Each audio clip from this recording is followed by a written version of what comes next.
Aunque todavía quedan unas horas para que el mismísimo Francisco de Goya diga unas palabras a toda Zaragoza, la esencia del genio ya se deja sentir por la ciudad. Sus fusilamientos del 3 de mayo, el quitasol o las gigantillas ocupan ya la Plaza del Pilar en un fotocall que permite a todos formar parte de su obra pictórica. Y es que las fiestas goyescas ya están aquí y el ejército español de José Napoleón no podía perdérselo. Hemos llegado a una avanzadilla de 3 soldados, pero esta tarde ya vendrá el refuerzo y durante el fin de semana pues podemos ofrecer desfiles, duelos a sable, también animación para los niños y niñas.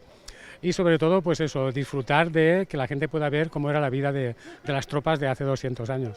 Campesinos, agricultores y las clases más nobles de la sociedad del siglo XVIII saldrán esta tarde a la calle en un impresionante desfile en el que no faltarán lanzafuegos o acróbatas.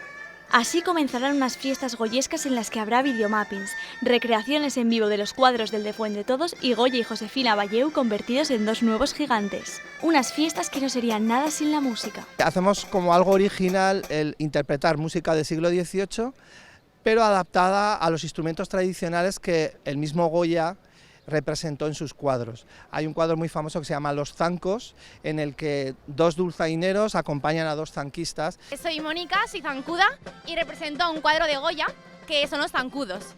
Y mi indumentaria es más o menos de goyesca, que se parece mucho a lo baturro, y bueno, los zancos de madera. Durante todo el fin de semana se sucederán centenares de actividades y Goya lo llenará todo demostrando por qué es el genio aragonés más ilustre.